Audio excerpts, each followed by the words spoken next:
Tuhan itu dan kami akan mendapatkan kepuasan. Saya bersyukur hari ini ada Pak WP dan juga Ibu Vanda yang akan memandu dan sharing. Kiranya Tuhan yang memimpin, memberi hikmat, dan menolong setiap kami. Di dalam nama Yesus kami berdoa, kami mengucap syukur. Amin.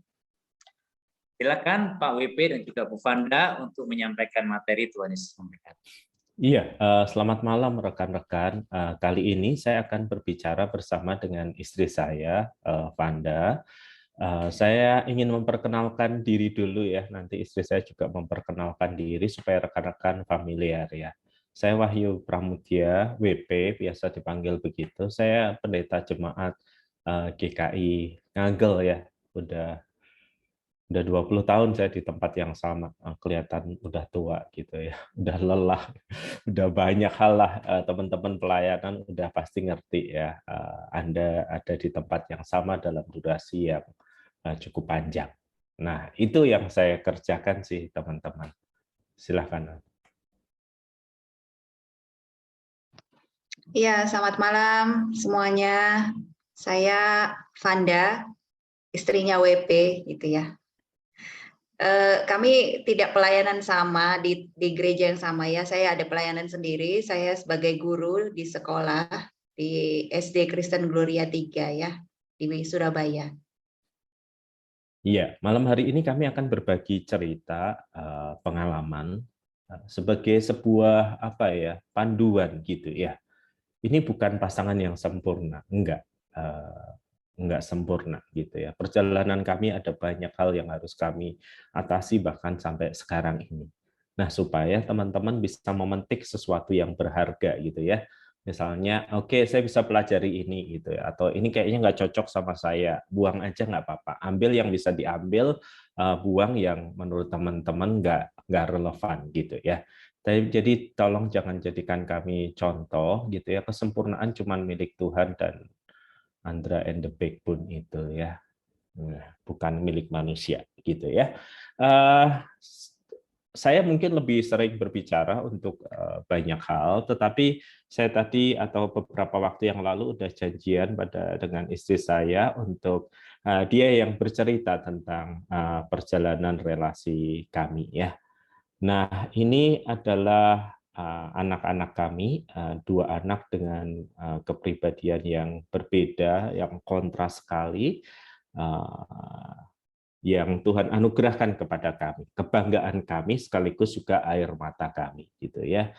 Sekali lagi, teman-teman tolong hilangkan kesan di pikiran bahwa pernikahan hamba Tuhan itu perfect gitu ya, seperti yang Anda lihat di kampus-kampus teologi gitu ya. Bagi kami sekali lagi, saya harus mengatakannya lagi, kehidupan yang Anda saksikan sekilas di perumahan-perumahan pengajar teologi menurut saya bukan kehidupan yang natural ya. Ada banyak sisi yang nggak terlihat dan tidak bisa diperlihatkan di dalam ruang-ruang kampus-kampus seminari itu. Saya tidak mengatakan mereka buruk, enggak, tetapi pergumulan konkretnya itu loh, nggak bisa kedengaran. Nggak pernah kan mahasiswa dengar yang laki-laki memarahi istrinya, terus dengar dari kampus, Pak dosen lagi marahin istrinya, atau ibu dosen sedang jengkel sama anaknya teriak gitu, Anda nggak pernah dengarkan gitu ya. Jadi tolong jangan membawa kesan yang keliru itu dalam kehidupan sehari-hari sebagai sebuah ekspektasi bahwa saya mesti kayak dosen ini dan ibu ini yang selalu kelihatan ramah, hangat, dan yang lainnya. Ya Anda lihatnya cuma sebentar kok. Anda nggak melihat day to day dari kehidupan mereka. Nah, istri saya akan berbagi cerita dulu. Kapan kami dulu bertemu dan semoga itu menjadi inspirasi bagi rekan-rekan. Silahkan. Iya, teman-teman kami itu bertemu di saat ya, saya itu asalnya dari Sulawesi dan Pak WP ini dari Jawa Tengah ya. Jadi nggak mungkin kami bertemu sebelum itu ya. Jadi memang satu-satunya tempat bertemu adalah di saat tahun 97 ketika saya masuk pertama kali adik tingkat begitu ya. Kayaknya saya waktu masuk sudah dilirik. Saya GR ya. Nah, lalu kami jadian itu 98, 1 tahun kemudian ya. Nah, sebenarnya apa sih yang dilihat begitu ya? Apa yang kemudian membuat saya itu kemudian memutuskan untuk pacaran dan menikah begitu ya? Sebenarnya pernah terpikir untuk single saja begitu ya, karena di saat itu kan ya ada sharing misi dan yang lainnya. Saya pernah mengutarakan saya mau single aja gitu ya ke keluarga. Tapi pada waktu itu papa saya justru bilang begitu ya bahwa saya harus mengenali diri, apakah memang saya ini akan optimal kalau single atau sebaliknya begitu ya. Dan ya saya menuruti saran dari papa saya dan ternyata saya menilai bahwa saya ini bukan tipe yang bisa single gitu ya seumur hidup. Itulah sebabnya sekarang saya berkeluarga ya. Nah, lalu pertanyaan selanjutnya adalah kenapa kok menikah dengan Pak WP bukan dengan yang lain gitu ya. Walaupun ada beberapa sih yang ya pendekatan ya di saat pada waktu itu. Ya, sebenarnya teman-teman ini berawal dari orang-orang terdekat sih di kampus. Mungkin melihat Pak WP kasihan kali ya sudah tingkat akhir gitu ya belum punya pasangan. Lalu kemudian saya juga nggak tahu begitu ya, tapi referensi dari teman-teman dekat ini juga penting begitu. Jadi banyak sponsornya dia itu gitu ya, banyak yang promosiin begitu. Entah apa yang mempromosiin mereka begitu ya. Dan kebanyakan kakak-kakak tingkat ini ya apa ya istilah kalau orang Jawa bilang gitu ya dipacok-pacokin, dicocok-cocokin begitu ya. Udah kamu sama dia aja begitu. Nah dari yang awalnya saya tidak melirik begitu ya, akhirnya terpikir begitu. Lalu kemudian banyak masukan-masukan positif sih begitu ya dari promosi-promosi itu. Lalu kemudian juga mengamati dan saya merasa juga memang didekati waktu itu ya dengan perhatian-perhatian kecil, kasih coklat, cariin buku, berbagi apa dulu makalah gitu ya, ada yang bisa jadikan referensi begitu. Lalu kemudian juga ada pengamatan-pengamatan gitu ya. Ya menurut saya ada banyak positif sih gitu. Dan yang menarik itu adalah karena mungkin saya merasa dia lebih berbeda ya dengan saya ya. Saya yang kesana kemari ceria begitu ya dengan orang hahaha sementara dia itu cool begitu ya. Kalau ngomong itu bahasanya ditata begitu, khotbahnya bagus. Lalu kemudian papernya bagus gitu ya, karena kan dia pernah gitu share paper gitu ya. Nah, tapi juga ada sisi negatif yang banyak juga begitu ya yang masuk gitu. Track recordnya ada sebenarnya, tetapi mungkin ya karena tertarik dengan keberbedaan itu ya, berbeda itu jadi saya tertarik begitu ya. Nah, ternyata apa yang dilihat itu tidak seindah dengan bayangan gitu ya. Perbedaan itu justru itulah yang justru kemudian memicu banyak pertengkaran sih sebenarnya.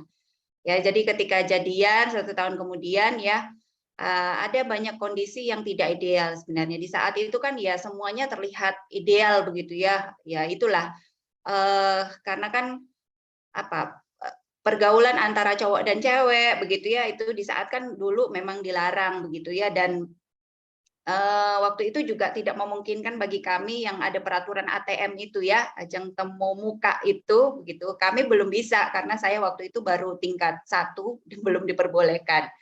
Lalu kemudian setelah itu juga kan Pak WP langsung ke ladang pelayanan begitu ya. Jadi kami lebih banyak LDR-an gitu. Ya, belum ada alat komunikasi yang secanggih sekarang gitu ya, video call ya. Bayangin aja zaman dulu itu harus melalui surat begitu ya, yang seminggu kemudian baru dibales begitu. Atau telepon, harus pergi ke apa itu telepon umum ya, pagi-pagi 5:30 gitu. Untuk saling berkomunikasi. Ya, dalam kondisi yang kami ini sebenarnya belum saling mengenal dengan baik begitu ya, dengan pola pikir yang berbeda, karakter yang berbeda begitu ya. Nah, di sanalah ada banyak sekali konflik yang mau nggak mau ya. Kami LDR-an 7 tahun, teman-teman ya. Lama banget itu ya. Dan proses pengenalan satu dengan yang lain itu nggak berjalan dengan mulus ya, karena ya dia dari keluarga yang berbeda, saya juga dengan berbeda gitu ya. Jadi contoh hal yang sederhana ya, kalau bagi Pak WP itu kalau pergi kemana-mana itu lapor gitu ya, saya sudah nyampe di sini gitu ya, saya mau pergi ke sini gitu ya. Sementara saya dari keluarga yang kalau nggak kasih kabar ya berarti it's fine, oke gitu ya, nggak apa-apa gitu. Nah, hal-hal yang kecil seperti itu menjadi pemicu begitu ya. Belum lagi soal pola pikir, cara hidup begitu ya. Ada banyak hal yang di dalam pengenalan itu yang tidak berjalan dengan mulus. Jadi alangkah baiknya kalau bisa dijembatani dengan satu kota terlebih dahulu begitu ya, pacaran gitu. Jangan LDR-an. Kalau LDR-an itu ya memang harus dijembatani dengan banyak hal begitu. Dan tantangannya jauh lebih berat gitu ya. Nah, saya merasa sebelum menikah itu di saat itu kan memang kami dianjurkan untuk ada dosen pembimbing ya. Dan itu sangat menolong sebenarnya begitu untuk mengarahkan, mengkonseling. Walaupun saya melihat juga ada beberapa ya teman-teman yang nggak lanjut ke pernikahan begitu, tetapi minimal sudah ada bimbingan dari para dosen gitu ya. Dengan bimbingan dari dosen ini, kalau kita bilang di gereja itu kan konseling pranikah ya. Tapi sesungguhnya di dalam relasi hubungan berpacaran seperti itu ada baiknya juga di mentoring begitu ya.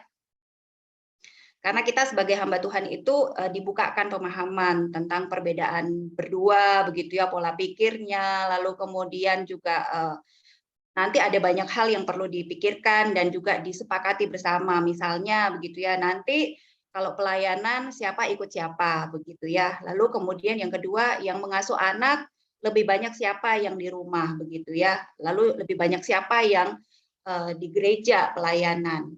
Lalu kemudian setelah menikah pun tetap saya merasa bahwa harus ada kesediaan di antara keduanya untuk bisa saling menyesuaikan diri dan bertumbuh ya. Jadi nggak bisa lagi terus kemudian saklek gitu ya. Udah aku begini, kamu begitu ya, sama-sama dengan mempertahankan kepribadiannya ya. Tetapi justru di dalam pernikahan itulah makin mengenal dan di sana harus ada penyesuaian satu dengan yang lain begitu.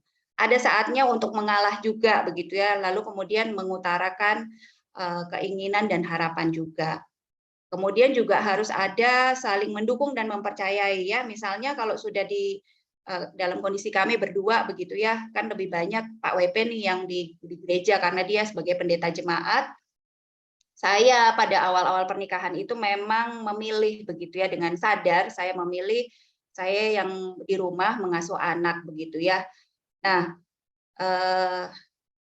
harus ada saling mempercayai begitu ya. Kalau suami rapat nggak pulang-pulang sampai jam 1 malam ya jangan terus ditelepon begitu ya. Ditelepon. Saya nggak pernah melakukan itu begitu. Kecuali hal-hal yang memang sangat urgent ya. Anak sakit perlu dibawa rumah sakit atau hal yang lain gitu ya.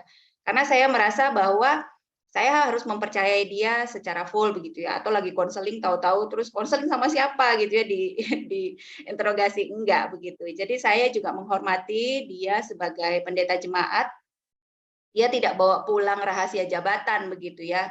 Kalaupun dia sharing itu sharing hal-hal yang umum karena berbahaya juga begitu bagi saya istri begitu ya mengetahui apa yang dikonselingin oleh jemaat begitu ya. Nanti ini istri pendeta bisa jadi bisa sharing kemana-mana ya, namanya kita juga ini ya, kadang-kadang perkataan kita itu sebagai istri itu di jemaat itu bisa juga dipakai begitu ya oleh jemaat atau diputarbalikkan juga bisa jadi bumerang bagi kita begitu ya. Jadi kalau pelayanan juga di gereja yang sama gitu ya, saya selama ini memang menjaga diri begitu ya untuk menempatkan diri supaya tidak ada konflik kepentingan gitu ya. Karena kalau sudah terjun di dalam komisi, kadang-kadang ibu gembala atau istri pendeta itu suka dimanfaatin begitu ya untuk ada kepentingan-kepentingan tertentu untuk disampaikan kepada Pak Pendeta. Nah, lalu kemudian juga saya belajar di dalam pernikahan itu begitu ya harus beradaptasi dengan hal-hal yang sepele begitu ya.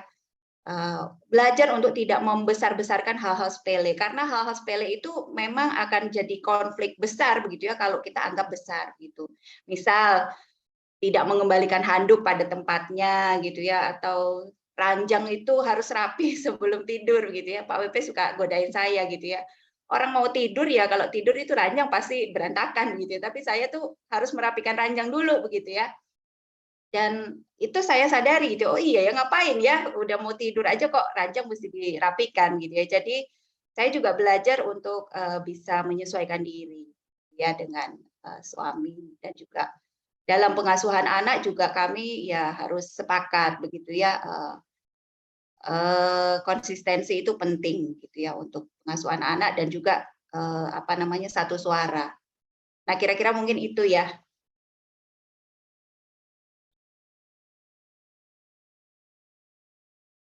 Saya ingin istri saya memberikan pandangan tentang item terakhir kita gitu ya. Apa sih jadi yang paling penting bagi rekan-rekan ini kalau mau memilih pasangan hidup terkait dengan pelayanan? Saya tidak mengatakan istri saya sudah memilih yang terbaik gitu ya. Ya, apapun ini pilihannya gitu ya. Jadi yang paling kamu pelajari dan mungkin penting bagi teman-teman ini apa, Non? Silahkan.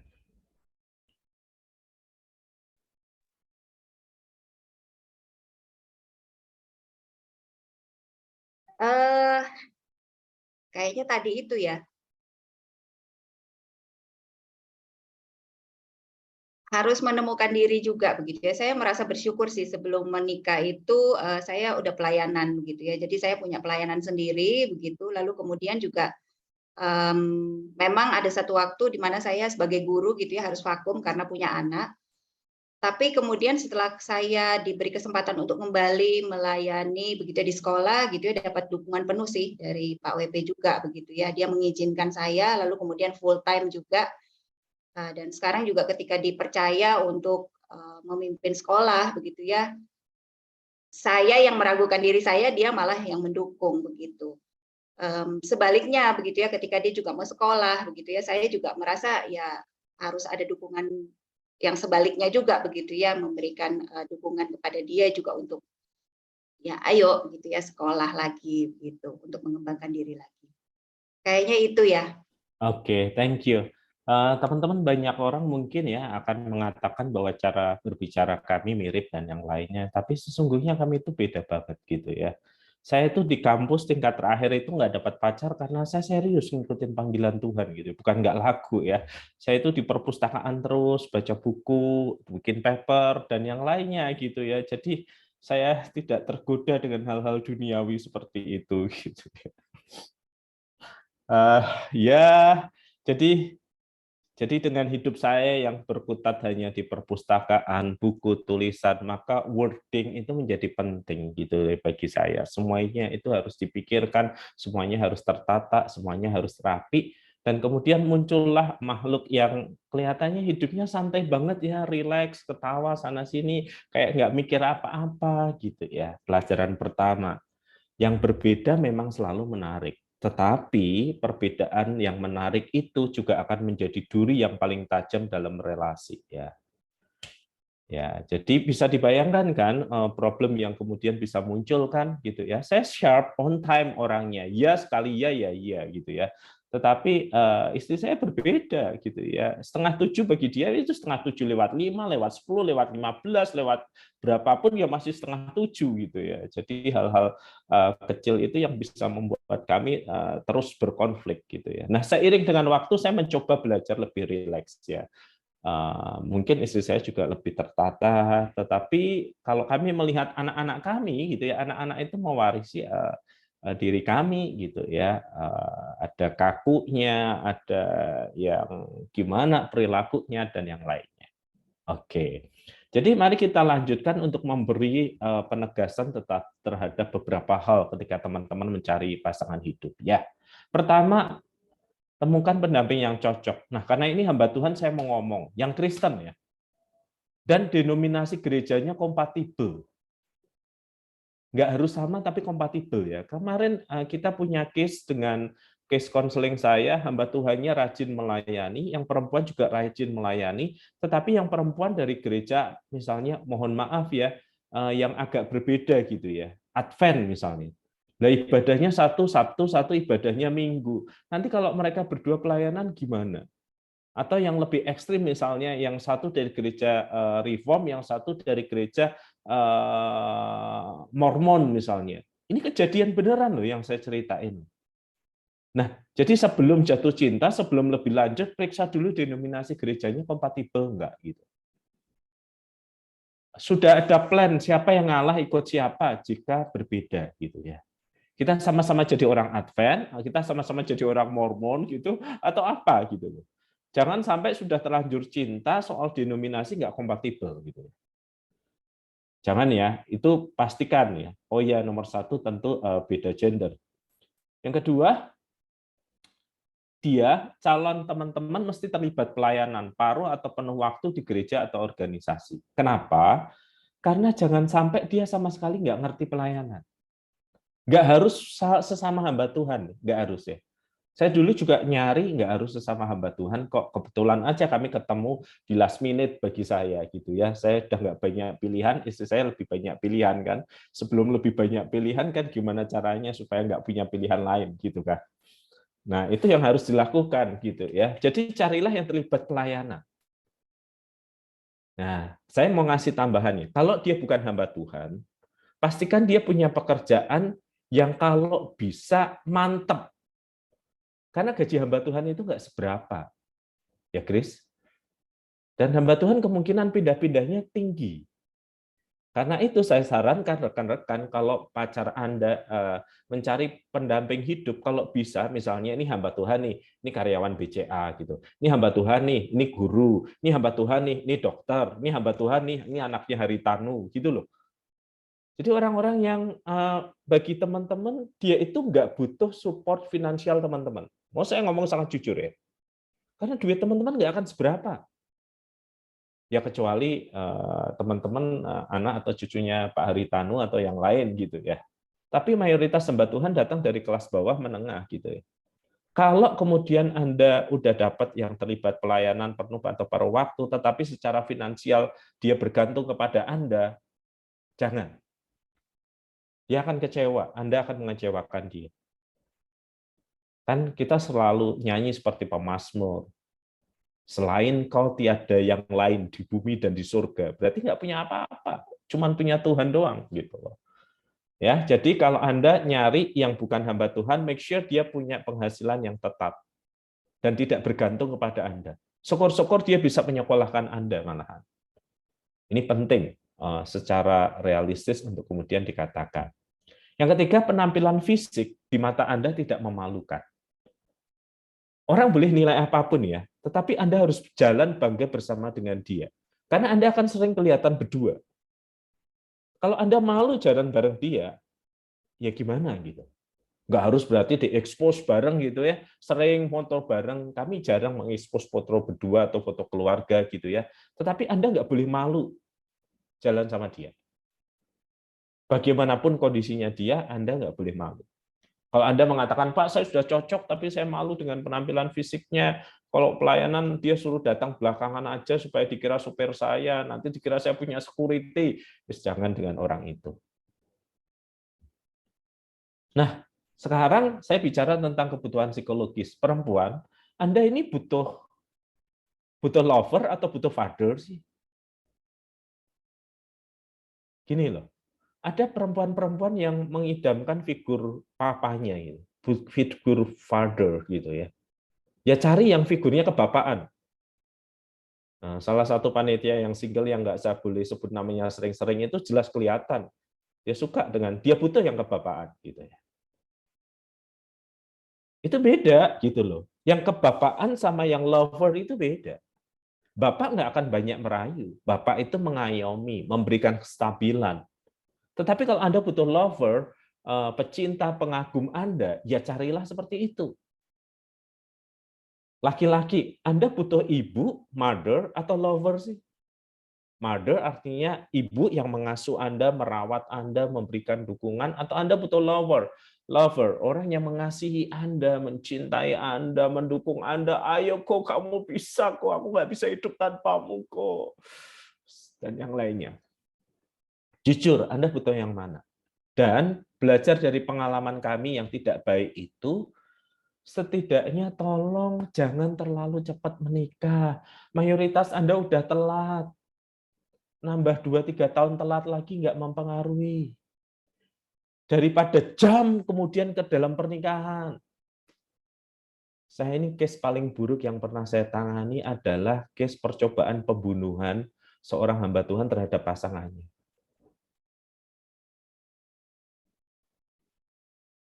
Dan saya punya saksi mata yang menyaksikan upaya itu. Gitu. Kenapa? Karena begitu dikenalin, ketemu langsung setengah tahun kemudian tunangan terus menikah. Nah, jadi setidaknya 2 atau 3 tahun pacaran yang normal di kota yang sama. Gitu. Ya, kalau udah telat, dapatkan yang terbaik. Jangan udah telat, nanti dapatnya yang bermasalah lagi. Case terburuk kedua yang saya tangani adalah begitu menikah baru tahu bahwa orientasi seksual pasangannya itu sejenis. Ya, case-case kayak gitu terjadi di antara para hamba Tuhan gitu. Nah, jadi lihat ya, beberapa petunjuk praktis ini ketika kita mencoba menemukan pasangan hidup.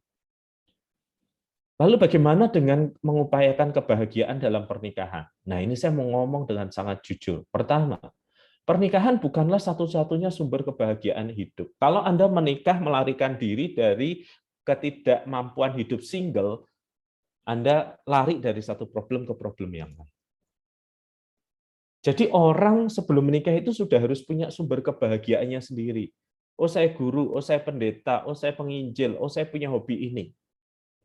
Jadi menikah itu adalah melipat kali gandakan kebahagiaan. Saya punya kebahagiaan, dia punya kebahagiaan, dijadiin satu, dan bukan saya mencari kebahagiaan dari dia. Kalau Anda satu-satunya sumber kebahagiaan yang Anda harapkan adalah pasangan Anda akan jadi parasit dalam hidup pasangan Anda. Dia nggak bisa melayani, wis. Dia cuma bisa melayani Anda dan kebutuhan Anda dan ego Anda yang tidak kunjung selesai itu. Jadi sudah terbukti betapa banyak orang yang setelah menikah justru pelayanannya tidak makin berkembang dan mereka terus terang nyesel kepada saya. Dan kalau sudah berkata nyesel menikah, terus apa yang bisa saya katakan? Tukar tambah juga nggak bisa, outsourcing nggak boleh, menunggu pasangan meninggal terlalu lama, maka beberapa melakukan upaya pembunuhan misalnya. Jadi make sure bahwa saya sadar ini bukan satu-satunya sumber kebahagiaan, saya punya resources kebahagiaan yang lain. Jadi pastikan diri sendiri bahagia, punya sumber-sumber kebahagiaan sendiri, dan aman. Dalam tanda kutip itu, citra diri Anda itu aman ketika memasuki pernikahan. Karena pasangan nggak selalu available untuk Anda, nggak selalu sesuai harapan Anda dan yang lainnya. Kalau Anda insecure, Anda akan mengganggu pelayanan pasangan Anda.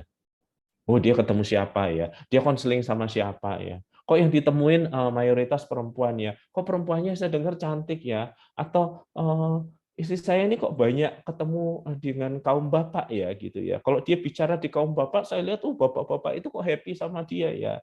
Lalu kita melakukan segala sesuatu untuk mengganggu istri kita. Itu sudah pernah terjadi. Bahkan saya pernah dipanggil satu gereja di mana sang perempuan berkhotbah, pasangannya yang laki-laki itu mencie-ciekan khotbah istrinya.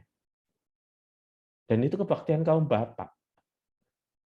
Dan majelis merasa itu annoying, sang hamba Tuhan nggak berdaya apa-apa, lalu dipanggillah pendeta gereja sebelah untuk kemudian mengajak suaminya turun dan kemudian berkata sebenarnya masalahnya ada apa sih? Kalau Anda jadi istrinya apa enggak merasa dipermalukan?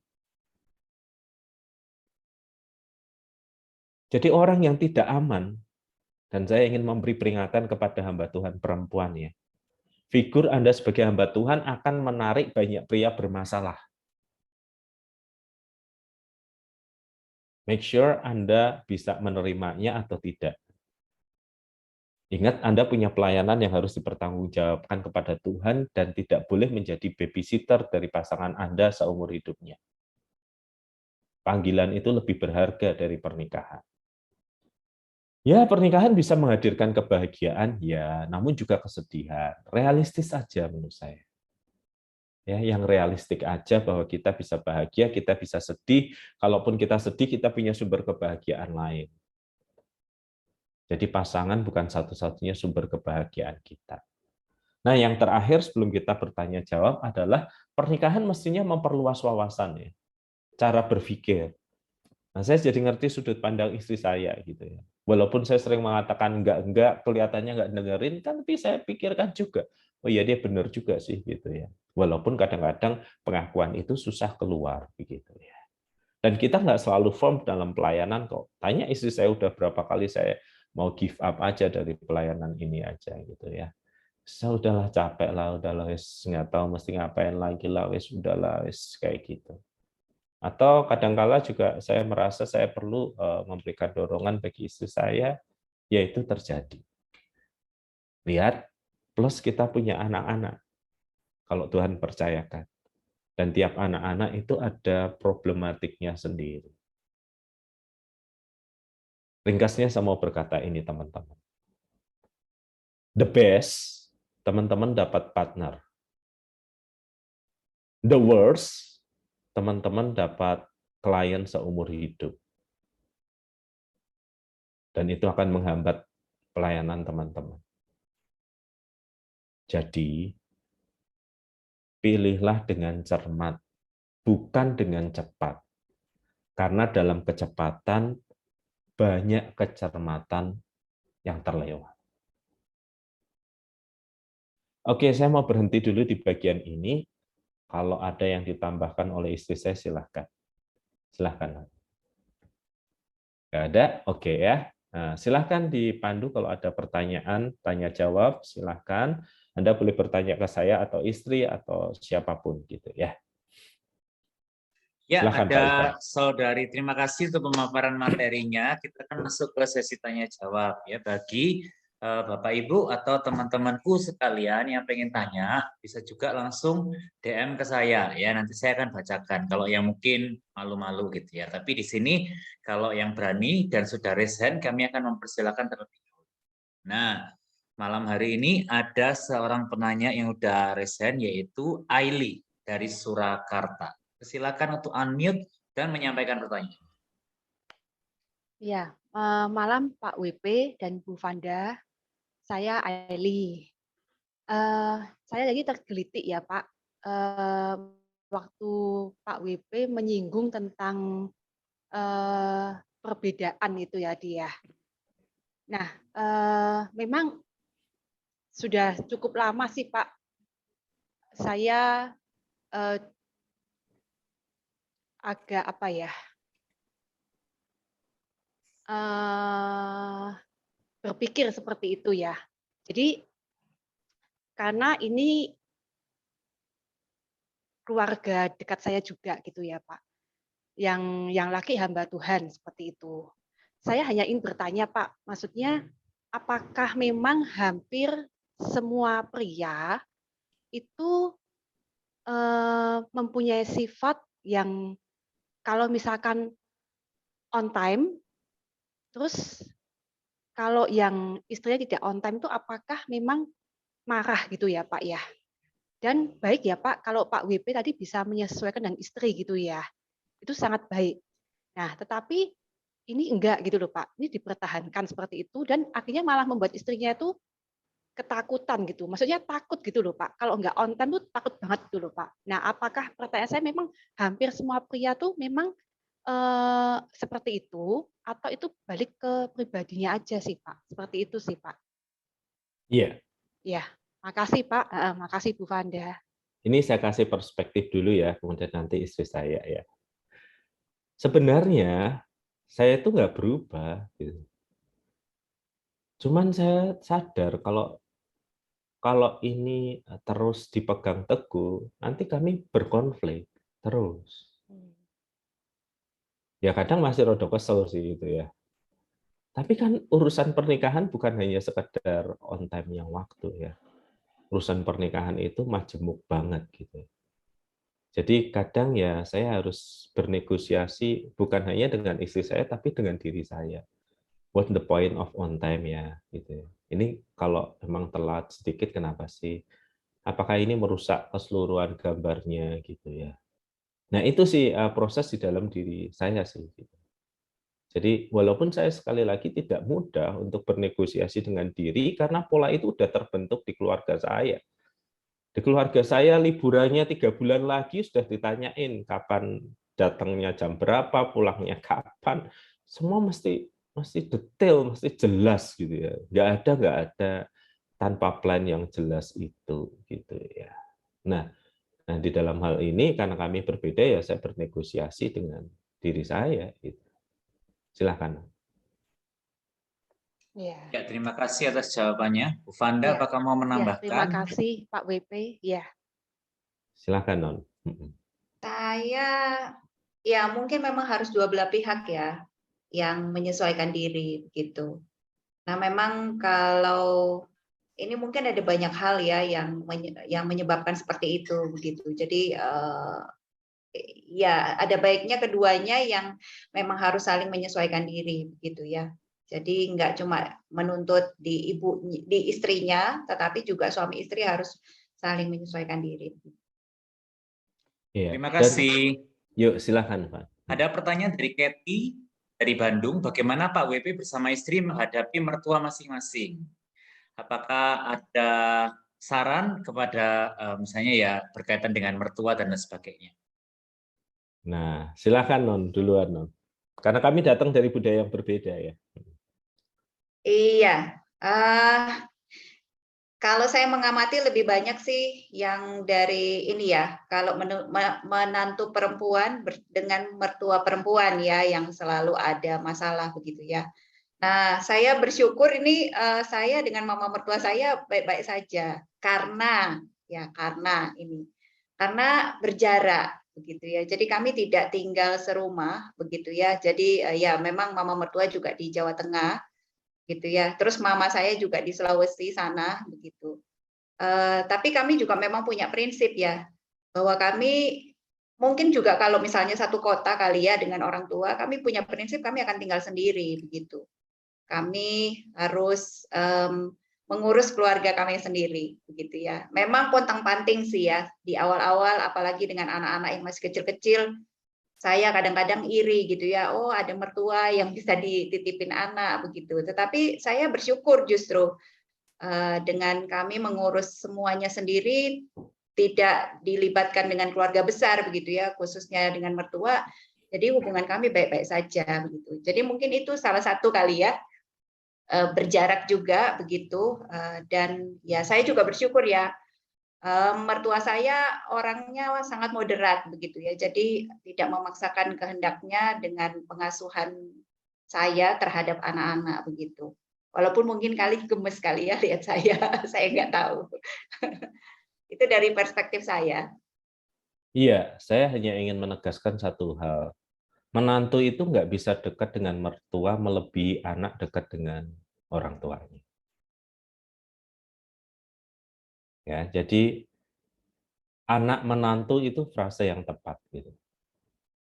Jadi bagaimanapun dekatnya seorang menantu dengan mertuanya, kalau anaknya sendiri dengan mamahnya nggak dekat juga akan mempengaruhi kedekatan pasangannya itu gitu ya. Jadi itu yang diingat dulu gitu ya. Jangan kemudian sebagai menantu terus kebeban, saya harus dekat karena saya perempuan dengan mamah mertua, saya harus dekat gitu. Nah kalau anak laki-lakinya aja nggak terlalu dekat sama mamahnya, gimana bisa lebih dekat gitu. Jangan membebani Anda dengan target yang tidak perlu. Yang kedua, tadi istri saya sudah mengatakan tinggal terpisah dengan mertua adalah hal yang paling mulia impian setiap wanita di dunia. Yang ketiga, kultur kami berbeda gitu ya. Dan kultur berbeda itu mempengaruhi cara memperlakukan yang berbeda. Sampai sekarang saya manggil mertua saya ya ibu, bapak gitu ya. Nggak bisa mami, papi, nggak. Di kultur saya ya semua ibu, bapak. It's just something like that gitu ya. Walau itu tidak familiar di budaya istri saya gitu ya. Nah, ini bagi saya yang paling penting yang ketiga ini untuk diingat, kita ini datang dari keluarga yang berbeda, ya cobalah dihargai perbedaannya gitu. Nah, kurang lebih kayak gitu. Terima kasih atas Ya. jawabannya. Mungkin yang terakhir, karena waktu kita terbatas, untuk Jenita dari Kota Batu, boleh menyampaikan pertanyaannya singkat ya, karena kita akan masuk ke kelompok. Oke, terima kasih. Shalom Bapak, Ibu. Pertanyaan saya ada dua. Yang pertama, kesulitan apa yang dialami Bapak dan Ibu waktu pertama kali saling mengenal karena ada perbedaan usia ya. Jadi biasanya kan kalau orang yang usianya jauh lebih matang dengan apalagi Bapak yang tadi dibilang rajin banget gitu di perpustakaan, pasti pengetahuannya jauh lebih banyak dengan kita yang kalau bahasa orang Bengkulu itu selengean. Ya udah ketawa-ketawa sana sini santai gitu ngadepin hidup. Nah, kemudian yang kedua, bagaimana menyikapi mengenai pandangan bahwa hamba Tuhan itu harus pelayanan di gereja dan menikah dengan sesama hamba Tuhan. Jujur, saya dulu full time di gereja, kemudian mengambil keputusan melanjutkan kuliah dan menjadi seorang guru. Banyak sekali saya menerima, kok meninggalkan pelayanan? Saya dalam hati loh, saya mengajar itu bukan pelayanan kah begitu. Tapi itu bukan hanya dari orang di luar, melainkan dari keluarga sendiri begitu. Jadi masih ada paradigma, pokoknya harus sama-sama hamba Tuhan, harus sama-sama pendeta, harus sama-sama di gereja. Saya sedikit kesulitan dengan itu. Menurut Bapak dan Ibu, bagaimana menyikapinya? Terima kasih. Iya, silakan Non, jawab duluan gitu ya. Saya yang pertama aja kali ya jawabnya ya. Kesulitan apa yang kami hadapi ya banyak ya. Kesulitan komunikasi, pola pikir ya, cara bertindak. Nah, dan terus terang di 7 tahun pacaran itu berantem terus kok. Ya, jadi kami berantem terus gitu ya. Kayaknya cuma 3 bulan awal deh waktu habis jadian gitu ya kami akur-akur. Tapi setelah itu ya karena pola pikir itu begitu ya, cara pandang berbeda, semuanya berbeda gitu ya. Jadi itu berantem terus, hal-hal yang kecil itu berantem. Itu kesulitan kami sih begitu ya. Nah, gimana caranya kami untuk mengatasi ya, yang pertama ya konseling ya. Lalu kemudian yang kedua ya berusaha untuk beradaptasi gitu. Ya, saling beradaptasi satu dengan yang lain ya, saling memahami. Yang tidak mudah sih 7 tahun itu begitu. Ya, dari saya sih itu ya. Untuk yang kedua mungkin Pak WP yang jawab ya. Ya, saya kasih contoh konkret aja. Budaya saya itu orang ngomong itu meminta sesuatu atau apa sampai diomongkan itu udah pada tahap pasangannya kok nggak peka bener gitu. Sementara budaya istri saya kalau nggak ngomong ya dianggap nggak ada gitu. Jadi itu kan dua hal yang beda banget gitu ya. Jadi di dalam kultur saya itu merasa itu penting ya, membaca gestur, wajah dan yang lainnya itu penting gitu ya. Sementara dalam budaya istri saya kata yang penting gitu. Sementara di sini kalau sudah sampai ngomong berarti pasangannya keterlaluan. Nah, bisa dibayangkan kan kontras itu yang memang tidak mudah gitu loh ya untuk diatasi gitu ya. Jadi kalau ditanya kok sampai sekarang masih bertahan, mungkin ada pilihan lain nggak ada. Udah terlanjur menikah gimana? Ya harus diperjuangkan semaksimal mungkin kan. Makanya kami tadi kan memberi saran 2-3 tahun di kota yang sama. Kedua terkait dengan pelayanan ya, perspektif orang pelayanan itu mesti gereja, padahal pelayanan bukan cuma di gereja gitu. Dan bagi mereka yang menyarankan hamba Tuhan harus punya pasangan hamba Tuhan adalah mereka yang tidak realistik dengan kehidupan. Sepanjang mendukung pelayanan cukup kok. Malah saya tadi berkata kepada Anda, kalau dia orang awam, harus lebih matang secara finansial daripada Anda. Supaya dia bisa membackup pelayanan Anda dan Anda bisa melayani tanpa mikir soal duit, soal gaji, dan yang lain. Jadi nyarilah yang tepat seperti itu. Nah, ada satu pertanyaan di kolom chat yang dikatakan kepada saya, ada orang yang mengatakan bahwa hamba Tuhan itu 99% pasti menikah. Enggak juga sih, saya nggak setuju sih. Tuhan Yesus juga berkata kan, ada yang memang lahir demikian dari rahim ibunya, tidak dapat kawin karena lahir demikian dari rahim ibunya, berarti ada problem secara biologis. Nah, terus kemudian jadi hamba Tuhan kan nggak apa-apa, cuman karena problem biologisnya jadi nggak menikah nggak apa-apa. Ada orang yang membuat dirinya untuk kerajaan Allah. Nah, saya ketemu banyak wanita, pria menarik, ganteng, pinter, cerdas, supel, punya semuanya, tapi mereka mengatakan saya memang nggak mau menikah. Karena menikah menyebabkan saya tidak optimal dalam melayani Tuhan. Ada tuh. Tapi itu pilihan sadar ya. Bukan pilihan karena kepaksa. Jadi dia sadar membuat dirinya available untuk kerajaan Allah sepenuhnya. Ada. Nggak apa-apa gitu ya. Jadi menikah nggak menikah, pertanyaan utamanya adalah gini. Kalau saya menikah, apakah pernikahan saya akan membuat lebih efektif pelayanan saya? Atau jangan-jangan kalau saya salah pilih, pernikahan saya akan menghancurkan pelayanan saya. Dan ini saya ngomong sangat jujur. Perempuan hati-hatilah memilih pasangan. Soalnya begitu pasangan Anda jadi problem, Anda nggak bisa melayani. Sebaliknya laki-laki, dia sepertinya dapat membagi ya, walaupun tentu di hadapan Tuhan tidak terbagi ya. Istrinya buruk kayak apapun, dia tetap bisa dipuja di sana luar biasa. Dan sering saya kali menemukan hamba Tuhan yang bahkan kayak gini. Kita cariin Bu Pendeta yang baru aja ya Pak Pendeta, begitu baiknya istrinya itu memang utusan iblis memang. The same word, kalimat yang sama. Jadi ketika hamba Tuhan pria salah memilih pasangan, dia masih bisa dipuja-puja jadi idola banyak orang. Tetapi ketika seorang hamba Tuhan perempuan salah memilih pasangan, yaitu akhir dari pelayanan. Maksud saya mengatakan ini adalah yang perempuan tolong pilih dengan lebih hati-hati. Ekstra hati-hati lebih dari pria. Nah, saya ingin berhenti di sini dulu ya. Saya serahkan ke panitia. Baik, terima kasih untuk setiap interaksi dan juga materi yang